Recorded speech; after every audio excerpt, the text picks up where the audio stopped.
Dearborn, Mich. Nabil Musa's first solo art exhibition was a joyous occasion, but it still brought tears to his eyes when he introduced his husband to the audience. Mr. Moussa was born in Syria and immigrated to the United States with his conservative Christian parents. In 2000, when he came out, they soon cut off contact and disowned him. Now, he was melding his two identities, gay and Arab, in a show of paintings here. And what was more surprising was where his work was being displayed, the Arab American National Museum, which was focusing for the first time on a gay artist's exploration of discrimination. Mr. Moussa, 51, is among a small but growing number of LGBT artists of Arab descent incorporating their sexual identity into their work. In doing so, they confront their own apprehensions, along with censorship and surveillance in the Arab world, and what educators and curators say is a reluctance by some institutions in the United States to exhibit their work on its artistic rather than political merit. In American Landscape, an exploration of art and humanity, on view through April 8, Mr. Moussa's gay identity is clearly recognizable in a large work that replaces an American flag's field of stars with the human rights campaigns. Bold equals symbol. A montage about ending religious bigotry is embedded in another piece. Mr.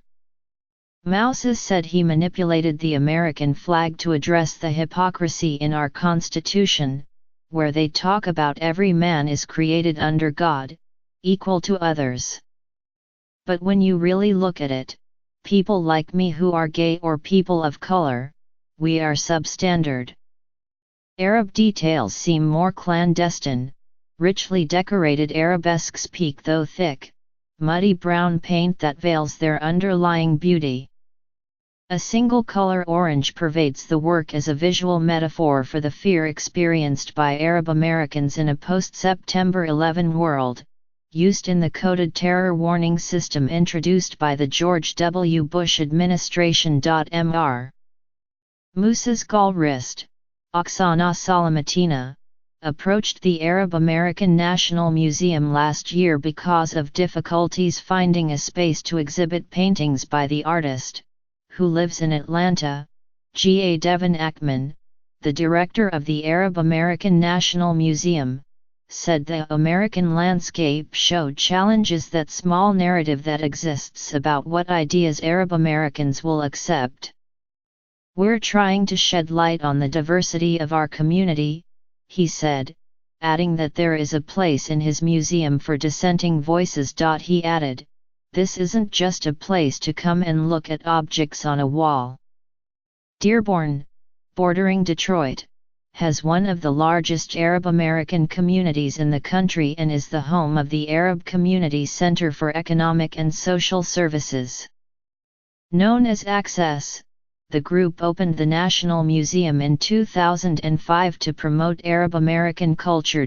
In June 2016, the museum examined the subject of gay discrimination with the Lebanese band Mashrou Lila, whose lead singer, Hamed Sino, identifies as queer.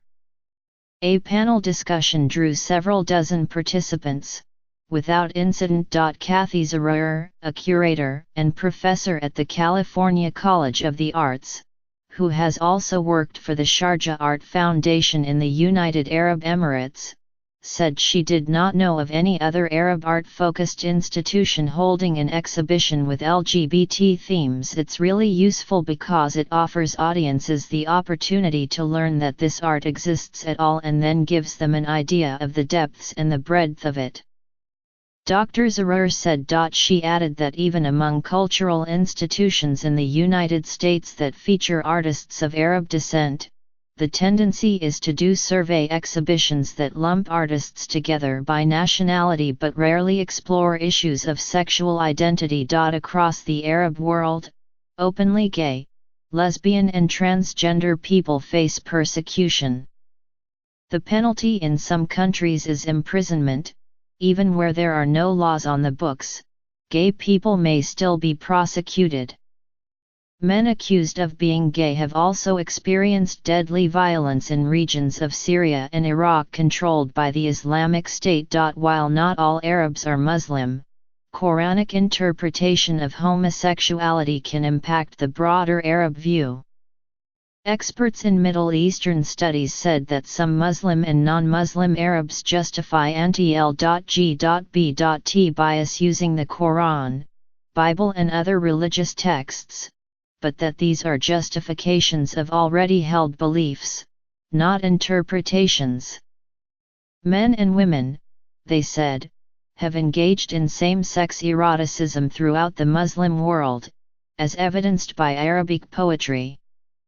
Colonial interactions might have also influenced biases, bringing European notions of homophobia and views of homosexuality into the culture. Others who have studied the field point out that Islamic interpretations of privacy can protect acts that take place outside of the public sphere. In the United States, LGBT identity in art was long overlooked, or ignored by mainstream museums. Among the first institutions to explore this theme were the Leslie Lohman Museum of Gay and Lesbian Art and the New Museum, both in New York. The New Museum's current show, Trigger, Gender as a Tool and a Weapon, through January 21, examines concepts of trans and queer embodied in new art. Exhibitions that combine LGBT and Arab themes are rarer still.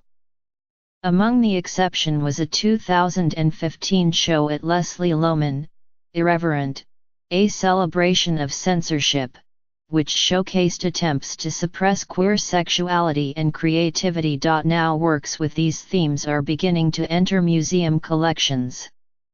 The Hammer Museum in Los Angeles recently acquired the film Tomorrow Everything Will Be Alright by the Lebanese artist Akram Zaidari. Anne Philbin, the Hammer's director, said Mr. Zaidari's work addresses themes that are specific to his identity as a gay man living in Beirut, examining the way two separated lovers navigate their desire in both public and private space. In many places in the world, homophobia is once again on the rise, said Ms. Philbin, who recently visited Beirut. And being queer and out in the Middle East is a loaded proposition. As usual, artists are the canaries in the coal mines, giving voice to those who cannot represent themselves. The Los Angeles County Museum of Art, the New Museum and the Metropolitan Museum of Art say they have exhibited the work of Arab and Muslim artists who are gay but choose not to incorporate their identity into their art, or make their sexuality known publicly. Sheena Wagstaff, head of the Department of Modern and Contemporary Art at the Met, said she prefers the work speaks for itself. Artists often operate below the radar and they have to, she said in a phone interview. I think that is a very important point to make, that many of these artists are incredibly brave. Several gay or lesbian artists working in both the West and in the Middle East said they did not wish to be interviewed for this article. Among those in the 2015 Leslie Lohman exhibit was the Lebanese artist Omar Mismar. Within the Arab world, Mr. Mismar said, Lebanon is viewed as allowing a space for out gay artists and creators to exist, but at the same time things are never really guaranteed. Laws criminalizing homosexual acts are still in effect, with arbitrary enforcement. His installation, The Man Who Waited for a Kiss, consisted of murky, surveillance-style photographs of himself interacting with men he met in the United States, through Craigslist, Grindr, and Scruff. He created the project while pursuing a double master's degree, in Fine Arts and Visual and Critical Studies, at the California College of the Arts, as an effort to show what gay men can do in other cities. Mr. Mismar, 31, teaches at the American University of Beirut and the Académie Libanaise des Beaux-Arts, which allows him exceptional maneuverability. Yet none of his gay-identified work has been exhibited in Lebanon. A work called A Hands Routine maps the places he and his boyfriend felt safe holding hands while in a car roaming the streets of Beirut. Holding hands becomes a risk, a secret act, fun for being dangerous, he wrote in an introduction to the artwork, made of graphs that resemble sheets of music. Location can mitigate fear, and such exhibitions flourish in the gay mecca of San Francisco. Jamil Hilou, 41, an artist there, was born in Brazil to a Syrian father and Paraguayan mother, moving to the United States in 1996. He has merged his gay and Arab identities in provocative, sexually charged art incorporating a single stereotype: the bear, a large, sometimes overweight, hirsute man. Bears are signifiers for gay culture and signifiers for Arab culture, Mr. Hilou explained. His installations include photographic self-portraits, along with black and white line drawings of himself in jockstraps and kafiyas, the Middle Eastern male head scarf. There is not only a duality, but a tension, he said. My work is thinking about that tension, to explore that conflict. Mr. Hilou says that many LGBT Arabs choose self-identifying. It is easier not to have labels. The label will hurt you, publicly and even privately. Many Arabs and Muslims who see his work tell him he is brave. My experiences have been very positive so far, he said. It would be a very different story if I brought this work to Turkey or showed this work in Qatar. Mr. Hilou, along with other Arab and South Asian artists, will participate in San Francisco's L.G.B.T focused the Third Muslim exhibit beginning January 25 at the SOM Arts Gallery. Among the most extensively exhibited gay artists of Arab descent is half of one of the world's most famous power couples, the painter and installation artist Juan Yosef, fiancé to singer Ricky Martin. Raised in Sweden by Syrian parents in a mixed Christian and Muslim household, Mr. Yosef has exhibited throughout the United States and Europe, though never in the Middle East.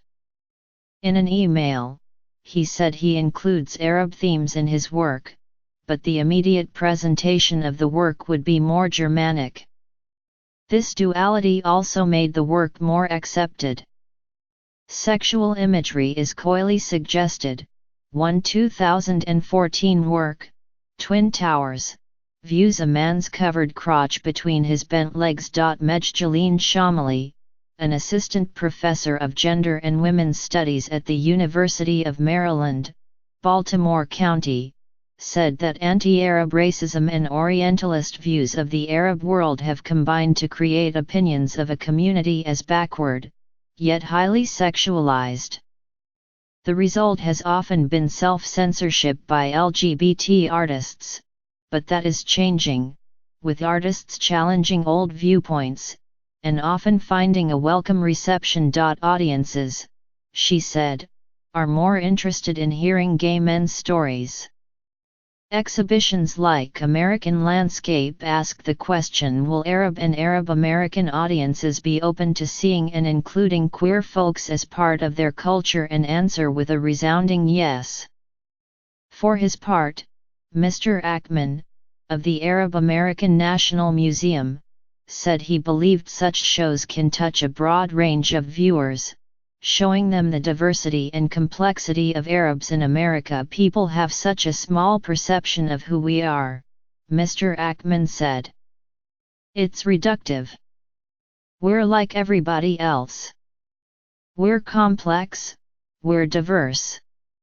Maybe even sometimes contradictory.